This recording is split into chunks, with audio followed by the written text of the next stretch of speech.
Já nevím, jestli jste slyšeli, jak takhle sedějí manželé doma, najednou zvonek, otevřou dveře a tam stojí Rusák a dobrý den, já špatně umím česky, ale můj táta tady byl u vás v roce 68 a on říkal, že vy máte doma ze zlata záchody. Ze zlata záchody? My nemáme doma. Jo, počkej, Máňo, je tady kluk toho dementa, co nám tady nasral do tuby.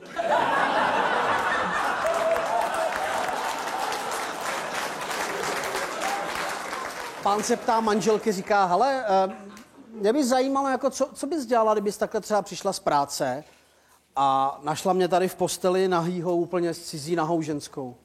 Ona říká, počkej, co to je za otázky, jako, co bys dělal ty, jako kdybys přišel a našel mě tady nahou s nahým chlapem. A on, no moment, jako nepleť si náhodu s kurvením.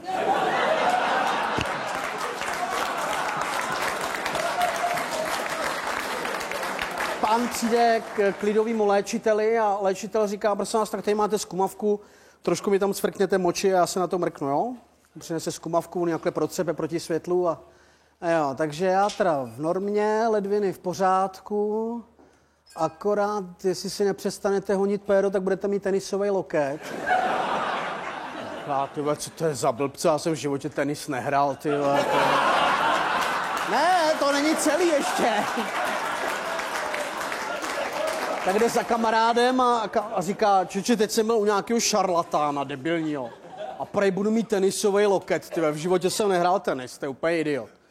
A on říká, počkej, já mám tu zkumavku sebou, ale já ji vypláchnu. Trochu tam cvrkni, ať tam cvrkne i tvoje stará schválně. Vy máte kozu, vej, tak ať tam dá i koza.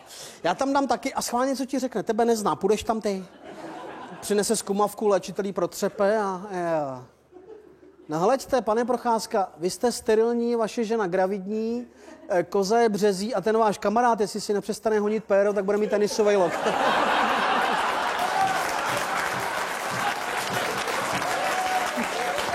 Leží vysokoškolský profesor v posteli, spí, najednou telefon, a rozespalý, šahne po tom sluchátku.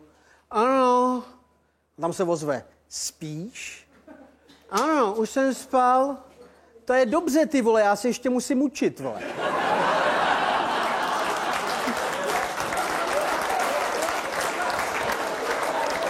Pán říká manželce, hele, tak si představ, tak prý, jak tady v baráku v tom 10. patře bydlí ten frajer s tím velkým nosem, jak má ty boty obrovský, jo.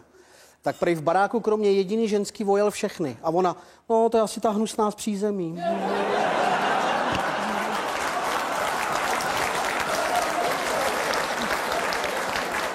Do výtahu nastupuje taková hnusná ženská s 2 dětma, holčičce asi 9, klukovi 13 a je na ně hrozně zlá. Dělej ty smrade, Herko, přestaň se šťourat v tom rypáku. Ty už taky hni prdeli, dělej do toho výtahu, já se tady s váma nebudu srát až do večera.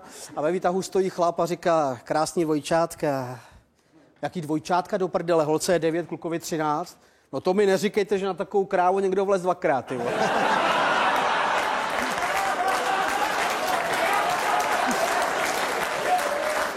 Myslivci hned po Silvestru udělají hon a jdou do lesa, jak jsou ještě pod vlivem se zbytkáčem, tak to našijou do ksový frajerovi rovnou sem. Teď ho přivezou do nemocnice a ty vole, já tam nemám lauter nic, ty vole. Takhle nemůžu domů, to je vyloučený, jako. Doktore, něco mi tam přišijte. Já tady nic nemám, jako, tak tyhle náhradní díly to zrovna, jako máme tady na výzkum chobot ze slůněte, jo, ale to je jedno, cokoliv, já nemůžu domů, tak u našeho chobot ze slůněte. Říká, tak za 14 dní na kontrolu. Frajer přijde a říká, doktore, super. Helejte, bomba, manželka, ta si mě předchází, to víte, to je teda, jo. Akorát tak má to i vedlejší účinky, nemůžu třeba jít sát někam do parku nebo něco.